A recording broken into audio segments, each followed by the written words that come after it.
Hello friends, मैं सोनी खुराना स्वागत करती हूँ आप सभी का अपने YouTube channel get your goal पर। तो फ्रेंड्स, कैसे हैं आप सब लोग और कैसी चल रही है आपकी एग्ज़ाम की तैयारी।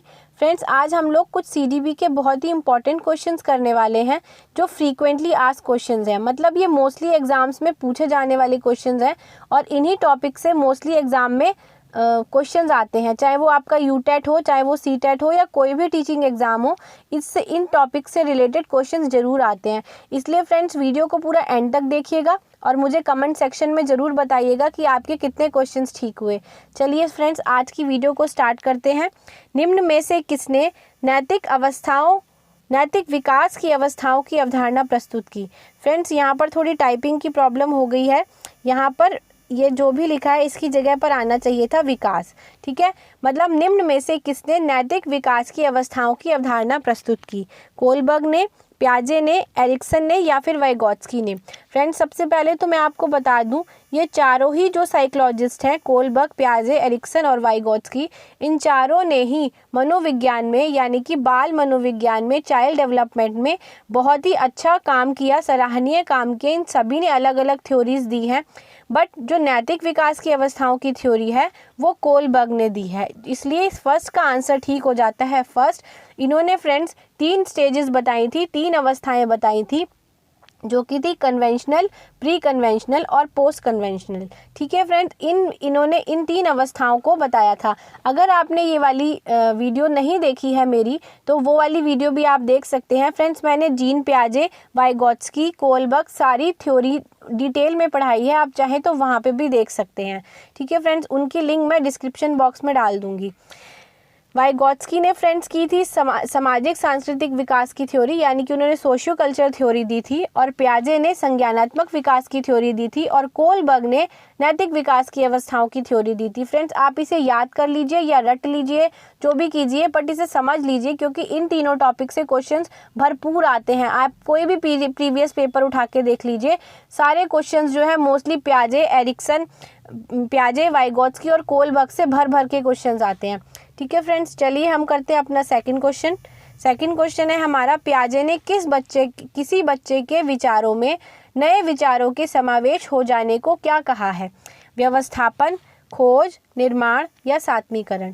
फ्रेंड्स, इन चारों ही शब्दों का प्रयोग पियाजे ने अपनी थ्योरी में किया है, संज्ञानात्मक विकास की थ्योरी में किया है। बट जो किसी बच्चे में जो पहले से ही विचार होते हैं, उसमें जो नए विचारों का समावेश होता है, उसे हम सात्मीकरण कहते हैं। ठीक है फ्रेंड्स, तो आप ये याद रखेंगे कि सात्मीकरण का मतलब क्या होता है। सात्मीकरण मतलब किसी बच्चे के जो पहले से विचार है उसके माइंड में, उसके स्कीमा में, जो उसके माइंड में पहले से ही स्कीमा है, उसमें जब वो नई चीज़ों को ऐड कर लेता है, नई चीज़ों को एडजस्ट कर लेता है, मॉडिफाई कर लेता है, तब उसको हम सात्मीकरण कहते हैं। इसलिए फ्रेंड्स, सेकंड का आंसर हो जाएगा सात्मीकरण। अब हम आते हैं अपने थर्ड क्वेश्चन पर। थर्ड है, वाइगोत्स्की के अनुसार किसी बालक के विकास में सबसे महत्वपूर्ण योगदान निम्न में से किसका है। फ्रेंड्स, मैंने अभी आपको ऊपर बताया था कि वाइगोत्स्की ने सोशियो कल्चर थ्योरी दी थी, यानी कि उन्होंने समाज की थ्योरी दी थी, समाज सांस्कृतिक विकास की थ्योरी दी थी, और उनके अनुसार बच्चे के लिए सबसे ज़्यादा महत्वपूर्ण समाज है। उनका कहना था कि बच्चा अगर समाज में रहेगा तो वह खुद ही सब कुछ सीख जाएगा। भाषा भी उन्होंने भाषा को भी बाद में इम्पोर्टेंस दी। उन्होंने कहा सबसे पहले समाज महत्वपूर्ण है, क्योंकि देखिए उन्होंने कहा हम एक एग्जाम्पल ले सकते हैं मोगली का। जैसे मोगली था, वो जंगल में रहा क्योंकि उसे अपने जैसा समाज नहीं मिला, अपना जैसा एनवायरनमेंट नहीं मिला, तो वह उतना सब कुछ नहीं सीख पाया जितना अगर वो हम लोगों के बीच में रहता या वो समाज में रहता तब वो सीखता। इसलिए कहते हैं कि बच्चा जो है वो समाज से ही सीखता है, वो करके सीखता है, वो एक दूसरे को देखकर सीख जाता है। इसलिए बच्चे को समाज में ही हर चीज़ का विकास उसका सबसे जल्दी और सबसे तेज होता है। तो वाइगोत्स्की के अनुसार बालक के विकास में सबसे महत्वपूर्ण योगदान समाज का है। ठीक है फ्रेंड्स, इसका आंसर सेकंड ठीक हो जाएगा। अब हम चलते हैं नेक्स्ट क्वेश्चन पर। नेक्स्ट है, प्रोजेक्ट प्रणाली का प्रयोग निम्न में से किस शिक्षा पद्धति में होता है। फ्रेंड्स, प्रोजेक्ट प्रणाली का मतलब आपने सुना होगा कि जैसे मैम ने प्रोजेक्ट दे दिया कि हमें ये प्रोजेक्ट मिला है, हमें इस पर ये काम करना है। तो प्रोजेक्ट मतलब फ्रेंड्स कोई काम है जिसे हम करके सॉल्व कर रहे हैं। मतलब कोई भी चीज़ अगर हमें कोई एक्टिविटी के द्वारा हम उस काम को कर रहे हैं तो वो प्रोजेक्ट प्रणाली हुई। तो प्रोजेक्ट प्रणाली जो है वो प्रगतिशील शिक्षा में होती है। फ्रेंड्स, जॉन डीवी थे, वो भी कहते थे, उन्होंने ही जॉन डीवी ने ही लर्निंग बाय डूइंग स्टार्ट की थी। उन्होंने ही लैब स्कूल खोले थे, जैसे मारिया मॉन्टेसरी हो गई या फ्रोबेल हो गए। ये सारे लोग जो है वो इसी शिक्षा की तरफ थे, इसी शिक्षा का सहयोग करते थे कि भाई बच्चे को करके सिखाएं, आप लर्निंग बाय डूइंग करें, बच्चे को आप ऐसा वातावरण दें कि वो खुद ही करेगा, और जब वो खुद करेगा तो वो सबसे जल्दी सीखेगा और सबसे अच्छा सीखेगा। ठीक है फ्रेंड्स, तो प्रगतिशील शिक्षा का मतलब ये है कि आप बच्चे को करके सीखने का अवसर दे रहे हैं, लर्निंग बाय डूइंग कर रहे हैं, वो लर्निंग बाय डूइंग कर रहा है। तो इसमें पारंपरिक शिक्षा में ऐसा नहीं होता, वैदिक शिक्षा में भी नहीं होता, ये भी पुरानी शिक्षा है दोनों, और इनमें से कोई नहीं तो है नहीं, इसलिए फोर्थ का आंसर हो गया सेकंड, प्रगतिशील शिक्षा, यानी इसको प्रोग्रेसिव एजुकेशन भी कहते हैं। ठीक है फ्रेंड्स, यानी कि प्रोजेक्ट प्रणाली का जो संबंध है वो प्रोग्रेसिव एजुकेशन से है, जिसे हम प्रगतिशील शिक्षा कहते हैं। अब नेक्स्ट क्वेश्चन है, बुद्धि परीक्षणों का जनक किसे कहा जाता है? बुद्धि परीक्षणों का जनक कहा जाता है फ्रेंड्स बिने को। ठीक है, इसका आंसर है सेकंड, यानी कि बिने। अब मैं आपको बता दूं कैसे, कि फ्रेंड्स जो भी बुद्धि परीक्षण थे उसका सबसे पहला जो बुद्धि परीक्षण दिया था वो बिने ने दिया था। आप इसको ऐसे याद कर सकते हैं कि बिने के बिना कुछ नहीं हो सकता। ठीक है फ्रेंड्स, मैंने बुद्धि बहुत अच्छे से इंटेलिजेंस पढ़ाई है, चाहे तो आप वहाँ से मेरी वीडियो से देख सकते हैं। मैंने उसमें आपको सारे सिद्धांत भी बताए हैं, सारे 1 factor theory, single factor theory, uni factor theory जो थी वो सारी, 2 फैक्टर, मल्टी फैक्टर, गार्डनर, सब कुछ मैंने आपको पढ़ाया। अगर आप चाहें तो वो वीडियोस भी देख सकते हैं। ठीक है फ्रेंड्स, अब बिने के बिना कुछ नहीं हो सकता, इसलिए बुद्धि परीक्षणों का जनक कहा जाता है बिने को, क्योंकि अगर बिने नहीं होते तो उन्होंने पहला बुद्धि का परीक्षण नहीं किया होता, और बुद्धि का परीक्षण नहीं किया होता तो आगे परीक्षण नहीं बने होते। इसलिए बुद्धि के परीक्षणों का जनक जो है वो बिने को कहा जाता है, क्योंकि उन्होंने सबसे पहला परीक्षण किया था बुद्धि का, और उन्होंने ही बुद्धि का सबसे पहला सिद्धांत दिया था, जिसे हम यूनिफैक्टर थ्योरी कहते हैं, एक तत्व सिद्धांत कहते हैं। ठीक है फ्रेंड्स, बाकी इन सब ने भी बुद्धि के परीक्षणों पर काम किया, बट बुद्धि के परीक्षणों का जनक बिने को कहा जाता है। आप इसको ऐसे याद रखेंगे कि बिने के बिना कुछ नहीं हो सकता। अब हम आते हैं नेक्स्ट क्वेश्चन पर, यह भी सिद्धांत के बारे में क्वेश्चन है। बुद्धि का प्रतिदर्श सिद्धांत का प्रतिपादन किसने किया? फ्रेंड्स, थॉर्नडाइक ने मल्टीफैक्टर थ्योरी दिया था, स्पेयरमैन ने 2 फैक्टर थ्योरी दिया था, ट्राईफैक्टर ट्रायआर्किक थ्योरी भी स्पेयरमैन ने दिया था, और बिने ने, मैंने अभी आपको बताया कि यूनिफैक्टर थ्योरी दिया था, और थॉमसन ने प्रतिदर्श सिद्धांत दिया था। इसलिए इसका 6 का फर्स्ट आंसर ठीक हो जाएगा, बुद्धि का प्रतिदर्श सिद्धांत थॉमसन ने दिया था। ठीक है फ्रेंड्स, अब हम आते हैं नेक्स्ट क्वेश्चन पर, जो कि है 7वां क्वेश्चन। लेव वाइगोत्स्की के अनुसार संज्ञात्मक विकास का मूल कारण है। ठीक है फ्रेंड्स, मैंने अभी आपको बताया कि लेव वाइगोत्स्की ने हमें सामाजिक सांस्कृतिक थ्योरी दी थी, सोशियो कल्चरल थ्योरी दी थी।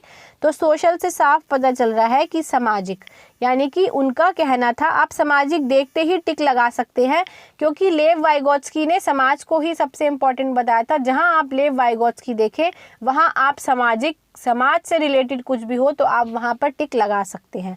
ठीक है, स्कीमा का समायोजन, संतुलन, जैविक सत्ता। स्कीमा तो देखिए पियाजे ने बात करी थी स्कीमा की, संतुलन और जैविक सत्ता ये अलग चीज़ है, बट लेव वाइगोत्स्की ने सामाजिक अन्योन्य क्रिया की बात की थी कि बच्चा जो है जब वो समाज में रहेगा, समाज के साथ अन्योन्य क्रिया करेगा, तभी ही वह बहुत अच्छे से सीख सकता है।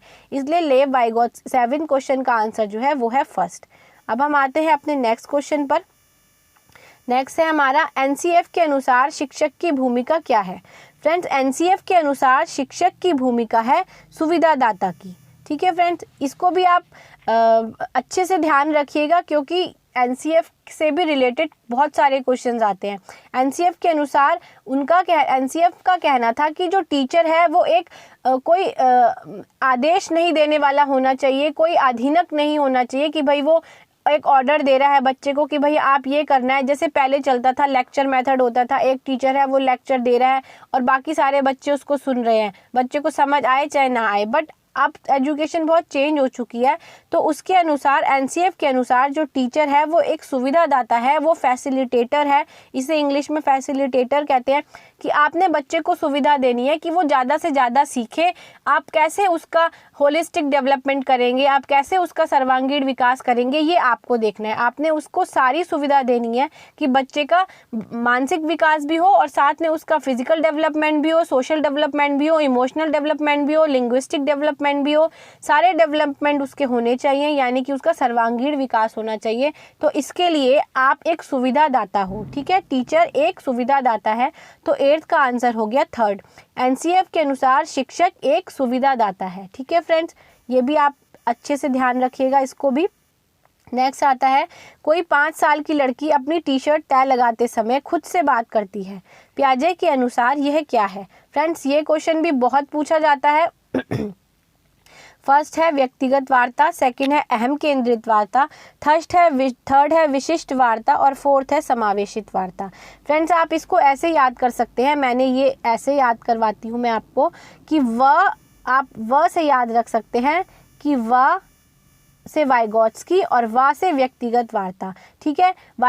जब देखिए आपने कई बार देखा होगा कि कोई बच्चा होता है वो आपस में बात अपने आप से ही बातें करता रहता है। जो छोटा बच्चा होता है, जैसे कि अरे मेरी पेंसिल कहाँ गई, वो चीज़ मैंने कहाँ रख दी, आज मैं मम्मी से ये बनवाऊंगा, इस टाइप से जो बच्चा अपने आप से बातें करता है, तो वाइगॉत्स्की ने कहा था कि वह व्यक्तिगत वार्ता है। आप वह से याद रखेंगे कि वाइगॉत्स्की ने कहा था व्यक्तिगत वार्ता है।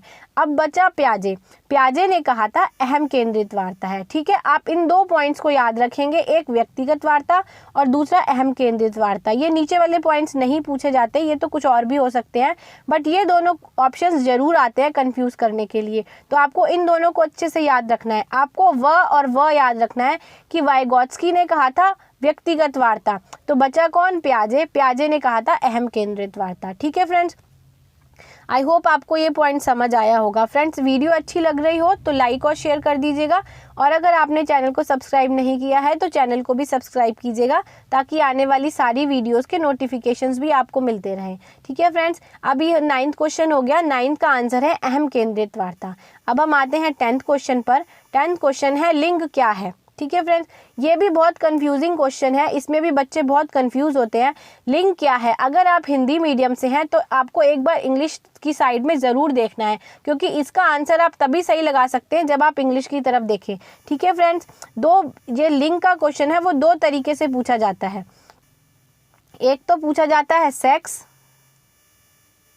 और एक पूछा जाता है जेंडर, ठीक है फ्रेंड्स। अब आप इस कॉन्सेप्ट को अच्छे से समझिएगा। अगर आपको सेक्स दिखता है कि सेक्स क्या है पूछ रहा है वो आपसे, तो आप बताएंगे ये एक शारीरिक संरचना है, मतलब बायोलॉजिकल कंस्ट्रक्ट है, ठीक है। आप इसको याद रखेंगे कि सेक्स क्या है, सेक्स जो है वो बायोलॉजिकल कंस्ट्रक्ट है, और जेंडर क्या है वो एक सोशल कंस्ट्रक्ट है, ठीक है फ्रेंड्स। इसको आप ऐसे याद रख सकते हैं कि अब अगर आप क्वेश्चन देखेंगे कि सेक्स पूछा है तो बायोलॉजिकल यानी कि शारीरिक संरचना, और जेंडर पूछा है, इंग्लिश में भी जेंडर लिखा होगा, हिंदी में भी जेंडर लिखा होगा, इसलिए आप एक बार इंग्लिश की तरफ जरूर देखेंगे।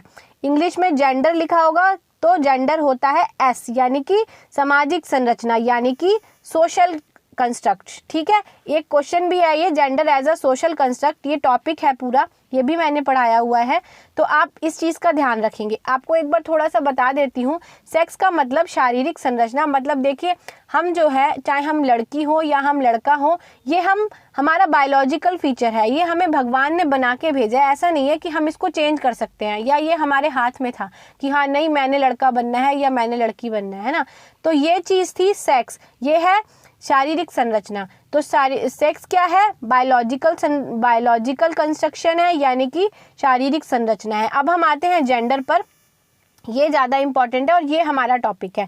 जेंडर है सोशल कंस्ट्रक्ट। देखिए जेंडर ये होता है वो बातें, वो रूढ़िबद्ध बातें, वो स्टीरियोटाइप बातें जो पहले से ही चली आ रही हैं, वो कहीं लिखा नहीं है, किसी भगवान ने नहीं कहा, बट लोगों ने उसको मान लिया है। जैसे लड़के जो हैं वो ऑफिस में काम करेंगे और लड़कियां जो हैं वो घर का काम करेंगी। लड़के रोते नहीं है, लड़कियां रोती हैं, आप तो लड़के हो आपको नहीं रोना चाहिए, लड़कियां रोती हैं, ठीक है। इस तरीके की बातें, आप लड़के हो आप डॉल से खेल रहे हो, आप तो बैट बॉल खेलो, चलो बाहर जाओ क्रिकेट खेलो। लड़कियां बैट बॉल से खेलती हैं, लड़कियां किचन सेट से खेलती हैं, है ना। तो ये सारी ये जो रूढ़िबद्ध बातें हैं, जो ये पुरानी बातें हैं, ये होती हैं सोशल कंस्ट्रक्ट, यानी कि ये समाज ने बनाई हैं, ये किसी भगवान ने नहीं बनाई या किताबों में नहीं लिखी है, ये एक समाज ने बनाई है। ठीक है, तो अब आप समझ गए होंगे कि आप देखेंगे कि वो लिंग तो पूछ रहा है, बट वो क्या पूछ रहा है, वो सेक्स के बारे में पूछ रहा है या वो जेंडर के बारे में पूछ रहा है। अगर वो जेंडर के बारे में पूछ रहा है तो वो सामाजिक संरचना है, यानी कि वो सोशल कंस्ट्रक्ट है। अगर वो सेक्स के बारे में पूछ रहा है तो वह शारीरिक संरचना है, यानी कि वह बायोलॉजिकल कंस्ट्रक्ट है। ठीक है फ्रेंड्स, आपको समझ आया। अब हम चलते हैं नेक्स्ट क्वेश्चन पर। विकास का शिरोपदोन्मुखी दिशा सिद्धांत व्याख्या करता है कि विकास इस प्रकार आगे बढ़ता है। फ्रेंड्स, शिरोपदोन्मुखी जो सिद्धांत होता है उसका मतलब होता है सिर, शिरा मतलब होता है सिर, पद माने होता है पैर, यानी कि जो विकास सिर से पैर की तरफ होता है वो ही शिरोपदोन्मुखी दिशा सिद्धांत है। इसमें हम ढूंढते हैं तो थर्ड ऑप्शन सिर से पैर की ओर है, इसका आंसर हो गया थर्ड। मैं आपको थोड़ा सा बता देती हूँ कि ये सिद्धांत क्या है। फ्रेंड, जब कोई बच्चा, चाहे हम एक भ्रूण भी होता है, अगर वो बच्चा गर्भ में भी है तो सबसे पहले सर बनता है, उसके बाद उसके बाकी नीचे के पोर्शंस का डेवलपमेंट होता है। ऐसे ही जब एक छोटा बच्चा होता है, जब वो 2-3 महीने का है, सपोज वो लेटा हुआ है, तो सबसे पहले वो अपना सिर उठाने की कोशिश करता है, सबसे पहले वो अपना सिर का मूवमेंट स्टार्ट करता है। जब वो सिर उठाता है फिर उसके कंधे उठते हैं, फिर वो बैठने लगता है, बैठने के बाद वो अपने पैरों का इस्तेमाल करके थोड़ा रिड़ने लगता है, फिर उसके बाद वो चलने लगता है। इसलिए ये चीज़ होती है शिरोपदोन्मुखी दिशा सिद्धांत, जिसमें बच्चे का विकास सिर से स्टार्ट होता है और फिर पैर तक जाता है। ठीक है फ्रेंड्स, अब हम आते हैं नेक्स्ट क्वेश्चन पर। नेक्स्ट क्वेश्चन है बुद्धि है, कि बुद्धि क्या है। अब मैं पहले आपको बता देती हूँ कि बुद्धि क्या है, फिर मैं आपको समझाऊंगी कि क्यों। देखिए, बुद्धि है सामर्थ्यों का एक सामुच्चय। ठीक है फ्रेंड्स, इसका मतलब क्या है सॉरी, इसका मतलब ये है कि सामर्थ्यों का एक सामुच्चय। सामुच्चय का मतलब होता है योग, यानी कि प्लस। देखिए फ्रेंड्स, बुद्धि क्या है, बुद्धि में बहुत सारे एक गुण होते हैं। आप मान लीजिए कोई जना है, वो बहुत जल्दी अपने वातावरण के साथ समायोजन कर लेता है, तो वो बुद्धिमान है।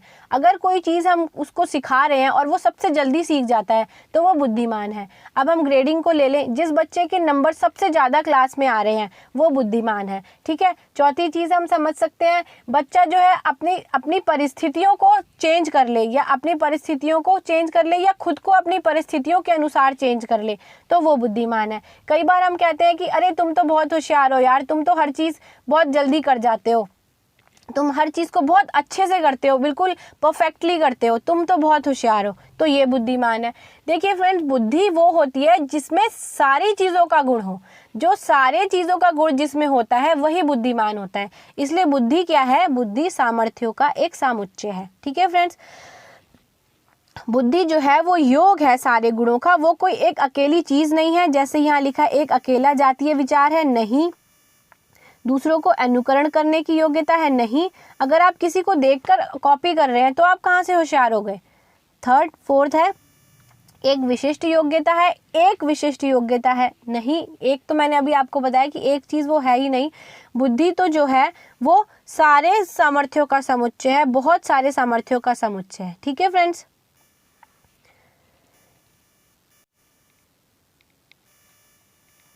अब हमारा नेक्स्ट क्वेश्चन है 13।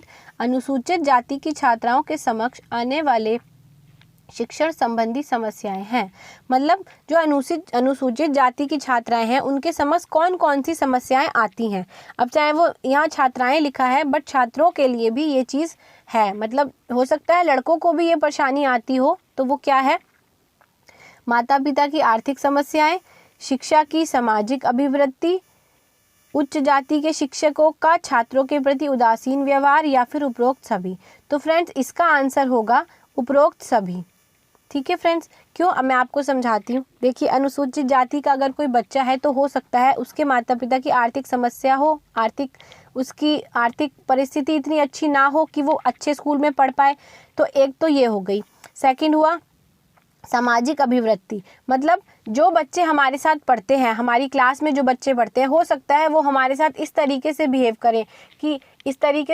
करें कि तू तो अनुसूचित जाति की है, या तुम तो अनुसूचित जाति को। होता है, कई बार देखा जाता है कि बच्चे एक दूसरे से भेदभाव करते हैं, तो वो क्वेश्चन इसमें पूछा जा रहा है कि सामाजिक अभिवृत्ति छात्रों की, तो ये भी हो सकता है, राइट। नेक्स्ट है शिक्षकों का छात्रों के प्रति उदासीन व्यवहार, हो सकता है जो टीचर्स हैं वो उच्च जाति के हों तो वो बच्चे के साथ अच्छे से व्यवहार ना करते हों, तो ये ऑप्शन भी ठीक है। इसलिए हम इसका आंसर लगाएंगे फोर्थ, अनुसूचित जाति की छात्र व छात्राओं के समक्ष आने वाली शिक्षण संबंधी समस्या उपरोक्त सभी हैं। ठीक है फ्रेंड्स, अब हम आते हैं नेक्स्ट क्वेश्चन पर। नेक्स्ट है लैंगिक भेदभाव को दूर करने के लिए शिक्षा व्यवस्था में आवश्यक उपाय है। मतलब आपको ऐसा उपाय चुनना है जिससे लैंगिक भेदभाव दूर हो रहा हो। लैंगिक भेदभाव क्या होता है मैं आपको एक बार थोड़ा सा बता देती हूँ। इसे जेंडर बायसनेस कहते हैं। मतलब जब आप जेंडर बायसनेस मतलब अगर आप एक तरफ आपका झुकाव है, ठीक है। देखिए स्टीरियोटाइपिंग तो वो होता है जो समाज में पहले से चली आ रही रूढ़िबद्धता है, जो मैंने अभी आपको बताया। जैसे कि लड़कियों को दहेज देना जरूरी है ना, चाहे लड़की जितना भी पढ़ लिख जाए, बट ये ज़रूर कहते हैं कि इसको तो दहेज, इसके लिए तो दहेज देना पड़ेगा, है ना, इसके लिए दहेज इकट्ठा करना है, ठीक है ना। तो ये चीज़ क्या है, ये सामाजिक संरचना है, ये स्टीरियोटाइप है, ये लैंगिक स्टीरियोटाइप है, यानी कि जेंडर स्टीरियोटाइप है। बट हमें बात अब यहाँ आ रही है जेंडर बायसनेस की बात। बायसनेस मतलब जब भी एक तरफ झुकाव होता है, चाहे हम लड़कों की तरफ ज़्यादा झुकाव दें, चाहे हम लड़कियों की तरफ झुकाव दें, तो वो जेंडर बायसनेस होता है, यानी कि लैंगिक भेदभाव। तो आपको किस ऑप्शन से लैंगिक भेदभाव दिख रहा है? छात्र छात्राओं के लिए असमान प्रावधान, नहीं असमान, आपको अगर आप असमान कर देंगे तो इसका मतलब आप खुद ही उसको बढ़ावा दे रहे हैं। सेकंड है समान प्रावधान, हाँ ये आंसर सही है। 14 का सेकंड होना चाहिए कि छात्र और छात्राओं के लिए समान प्रावधान होना चाहिए। जो छात्र करेंगे वही छात्राएं करेंगी, तभी तो लैंगिक भेदभाव दूर होगा। नेक्स्ट है छात्र छात्राओं के लिए विशेष प्रावधान, नहीं हमें विशेष कुछ नहीं करना है, ना हमें छात्राओं के लिए कुछ विशेष करना है, ना हमें छात्रों के लिए कुछ विशेष करना है, हमें दोनों के लिए समान प्रावधान करने हैं, ठीक है। इसलिए 14 का आंसर हो जाएगा सेकंड, ठीक है फ्रेंड्स। 14 का आंसर हो जाएगा सेकंड।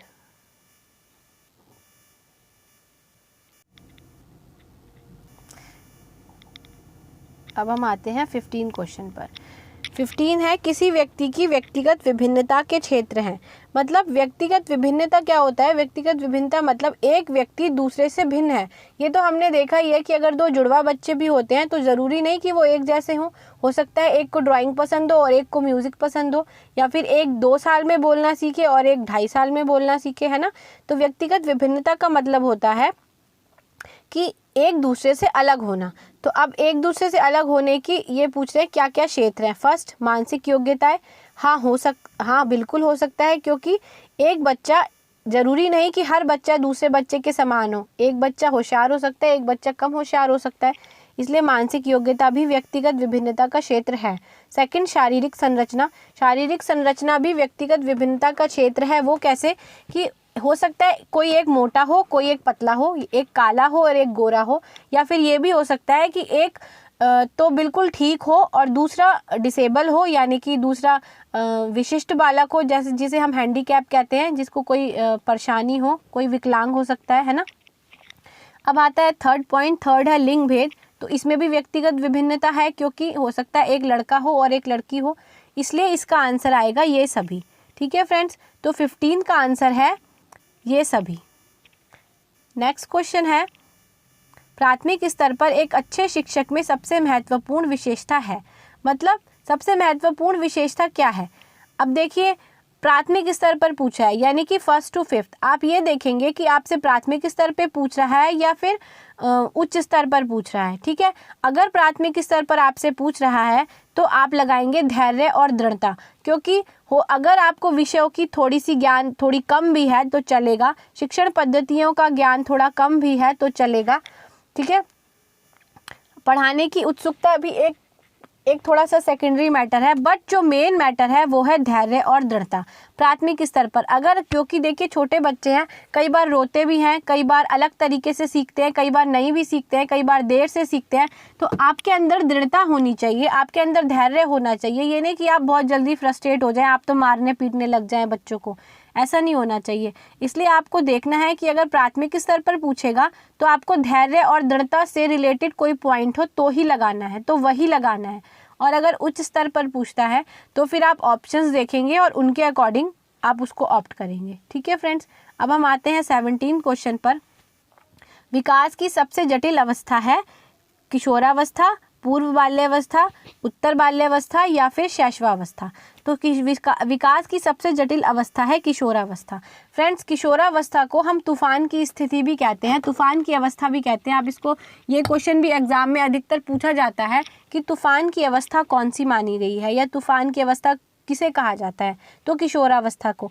क्योंकि फ्रेंड्स, ये एक ऐसी अवस्था है जिसमें हमारे अंदर बहुत सारे चेंजेस हो रहे होते हैं, हार्मोनल चेंजेस हो रहे होते हैं, इमोशनल चेंजेस हो रखे होते हैं हमारे अंदर, इस टाइम हो रहे होते हैं, और हमारे अंदर हम टीनेज में आ जाते हैं इस टाइम। तो बहुत सारी ऐसी चीज़ें होती हैं जो हमारे अंदर तनाव पैदा करती हैं, हमारे अंदर उतार चढ़ाव आते हैं बहुत सारी चीज़ों के। जैसे आवाज़ उस टाइम, लोगों की, बच्चों की आवाज़ उस टाइम बदल जाती है, लड़कियों में और अलग हार्मोनल चेंजेस हो जाते हैं, लड़कों में मूंछें आने लगती हैं, इस टाइप के। मतलब उनके अंदर फिजिकल चेंजेस भी होते हैं और उनका मेंटल चेंज भी होता है, सोशल डेवलपमेंट भी उनका अलग तरीके से होने लगता है।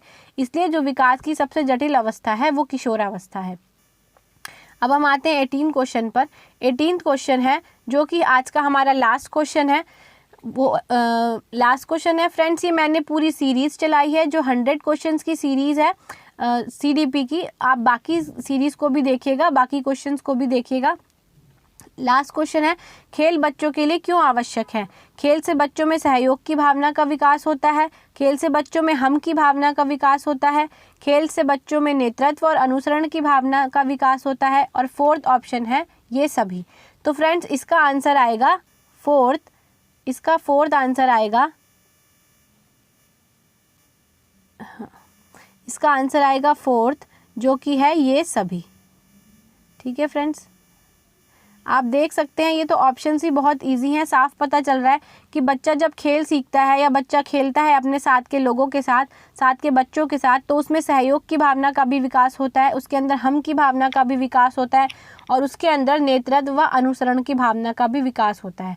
ठीक है, नेतृत्व व अनुसरण मतलब अगर आप लीडर बन रहे हैं तो आपको नेतृत्व करना आ जाता है, अगर आप बाकी बच्चों के लीडर हैं तो आप नेतृत्व करना सीख जाएंगे, और अगर आपका कोई लीडर है तो आप उसका अनुसरण करना सीख जाएंगे। इसलिए खेल से इन सारी चीज़ों का डेवलपमेंट होता है। तो इसका आंसर है फोर्थ, यानी कि ये सभी। फ्रेंड्स, अगर आपको वीडियो अच्छी लगी हो तो लाइक और शेयर कर दीजिएगा, और अभी तक चैनल को सब्सक्राइब नहीं किया है तो चैनल को सब्सक्राइब कीजिएगा। Thanks for watching and best wishes for your exams. Thank you.